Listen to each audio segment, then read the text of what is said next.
माता पिता का अंतिम संस्कार करके श्री गुरु नानक देव जी महाराज सूरज ग्रहण के समय लोक भलाई वास्ते कुरुक्षेत्र पहुँच गए। एक एकांत स्थान वेख के बैठ गए। सूरज ग्रहण के कारण बहुत लोग इकट्ठे हुए सन। चौं वर्णा के ब्राह्मण भी पूजा इशनान वास्ते आए हुए सन। सारिया श्रेणियां के आदमियों का बहुत भारी इकट्ठ वेख के गुरु जी ने चर्चा करने वास्ते मरदाने नूं रबाब वजाउण वास्ते आग्या कीती। मरदाना बड़ी मिट्ठी सुर विच शब्द पढ़न लगा। बहुत लोग इकट्ठे हो गए। एक राणी ने अपने पुत्र समेत आण के गुरु जी नूं मत्था टेकिया। राणी दे दुश्मनां ने उस नूं अपने देश विचों कढ दिता सी ते राज सांभ लिया सी।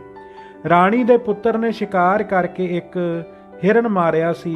ओह उसने गुरु जी अगे भेटा कर दिता ते बेनती कीती, महाराज साडे दुश्मनां ने साडा राज खो के सानू देश निकाला दे दिता है। किरपा करके सानू साडा राज भाग मिल जावे। साडे पास इस समय कोई धन पदार्थ नहीं है। असी गरीबी दशा विच आप जी दे शरण आए हाँ। गुरु जी ने कहा, एक कोरा मटका लियाओ अते उस विच इह हरन दा मांस रिझणा धर दिओ। उस राणी दे पुत्र ने आग्या अनुसार मांस रिझणा धर दिता। जद ब्राह्मणों नूं इस गल का पता लगा कि एक साधु ने सूरज ग्रहण समय मांस रिझणा रख दिता है तो वह डंडे लैके आण दिवाले हुए कि तू कौन कुधर्मी साधु है जो अज दे दिन भारी खोटा कर्म कर रहा है। इस पूरब समय तो मलेच्छ भी ऐसा नीच कर्म नहीं करते जो तू साधु भेख धारण करके कर रहा है। यह समा तो इशनान दान ते पाठ पूजा का है। गुरु जी ने कहा, सानू भुख लगी है, इस वास्ते भोजन तैयार करवा रहे हाँ। ब्राह्मणों ने कहा, सानू विखाओ इस विच की रिझ रहा है। तद दूजे लोगों ने दसिया कि इस विच मांस रिझ रहा है। यह गल सुन के ब्राह्मणों ने गुस्से नाल भड़क के कहा कि इस नूं ऐसा सबक सिखाओ जो फिर ऐसा नीच कर्म कदे ना करे।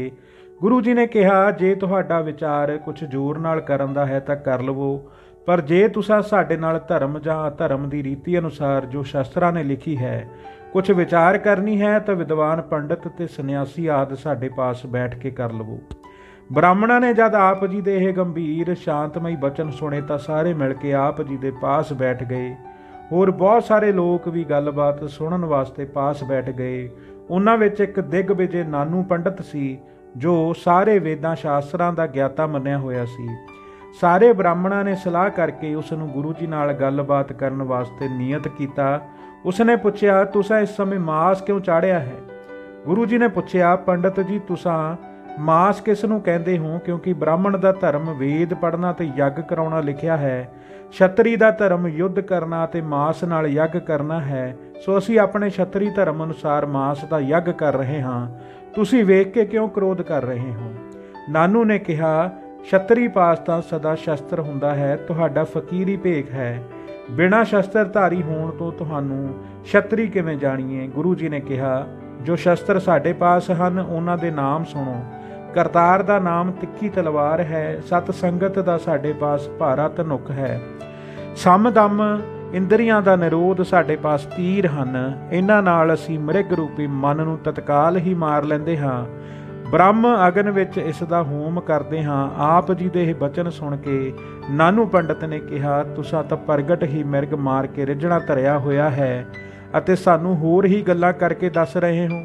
गुरु जी ने कहा, चार वेद इस तरह कथन करते हैं कि क्षत्रिया नूं शिकार करना चौं जुगां विच ही योग है, परंतु इस शिकार विच जीव हत्या दा पाप उन्हां पुरुषां नूं लगदा है जिहड़े हंकारी हन, जिन्हां ने अपनी हंगता नूं दूर करके द्वैत भाव मिटा दिता है। ਉਹ ਸੰਸਾਰ ਨੂੰ ਸਦਾ ਅਸਤ ਅਤੇ ਆਤਮਾ ਨੂੰ ਸਤ ਜਾਣਦੇ ਹਨ। ਉਹਨਾਂ ਨੂੰ ਕੋਈ ਦੋਸ਼ ਜੀਵ ਹੱਤਿਆ ਨਹੀਂ ਲੱਗਦਾ। ਜਿਹੜੇ ਲੋਕ ਅੰਦਰੋਂ ਮਾਸ ਖਾਣ ਦੀ ਇੱਛਾ ਰੱਖਦੇ ਹਨ ਪਰ ਬਾਹਰੋਂ ਲੋਕ ਵਿਖਾਵੇ ਵਾਸਤੇ ਤਿਆਗ ਕਰ ਛੱਡਦੇ ਹਨ, ਉਹਨਾਂ ਨੂੰ ਜਨਮ ਜਨਮ ਦੀ ਫਾਹੀ ਪਈ ਰਹਿੰਦੀ ਹੈ, ਕਦੇ ਛੁਟਕਾਰਾ ਨਹੀਂ ਮਿਲਦਾ। ਗੁਰੂ ਜੀ ਨੇ ਮਾਸ ਦੀ ਵਿਆਖਿਆ ਕਰਨ ਵਾਸਤੇ ਉੱਥੇ ਇੱਕ ਸ਼ਬਦ ਦਾ ਉਚਾਰਨ ਕੀਤਾ ਜਿਸ ਦਾ ਭਾਵ ਸੀ कि जन्म तो लैके अंत तक सब कुछ मास तो ही हुंदा है। मास तो बिना कोई चीज़ नहीं है।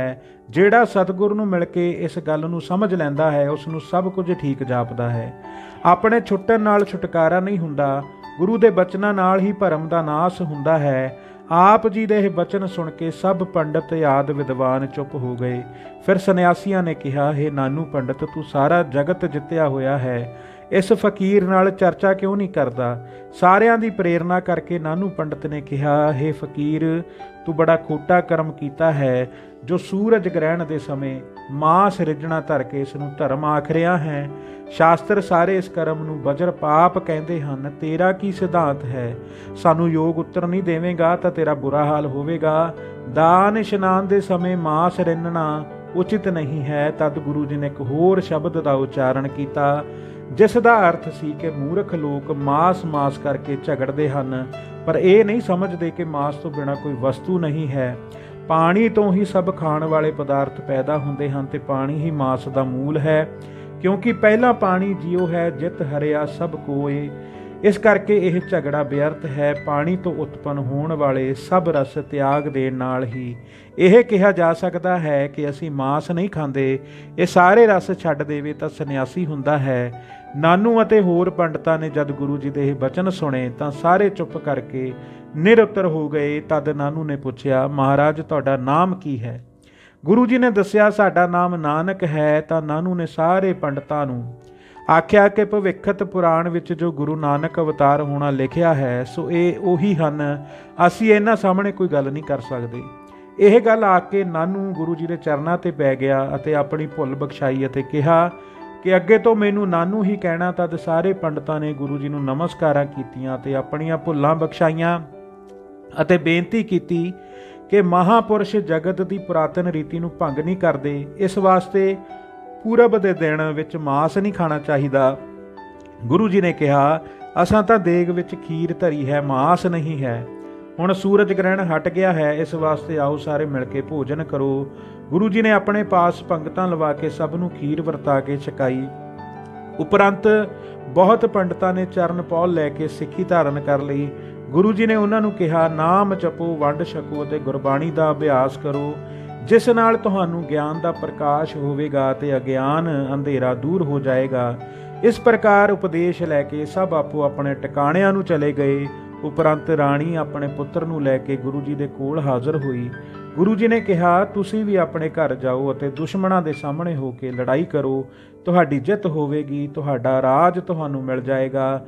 ਇਹ ਵਰ ਲੈ ਕੇ ਰਾਣੀ ਵੀ ਆਪਣੇ ਪੁੱਤਰ ਨੂੰ ਲੈ ਕੇ ਵਿਦਿਆ ਹੋਈ ਅਤੇ ਵੈਰੀਆਂ ਨਾਲ ਟੱਕਰ ਲੈ ਕੇ ਜਿੱਤ ਪ੍ਰਾਪਤ ਕੀਤੀ ਅਤੇ ਆਪਣਾ ਰਾਜ ਭਾਗ ਸਾਂਭ ਕੇ ਰਹਿਣ ਲੱਗੀ। ਧੰਨ ਧੰਨ ਸ੍ਰੀ ਗੁਰੂ ਨਾਨਕ ਦੇਵ ਜੀ ਮਹਾਰਾਜ। ਵਾਹਿਗੁਰੂ ਜੀ ਕਾ ਖਾਲਸਾ, ਵਾਹਿਗੁਰੂ ਜੀ ਕੀ ਫਤਿਹ।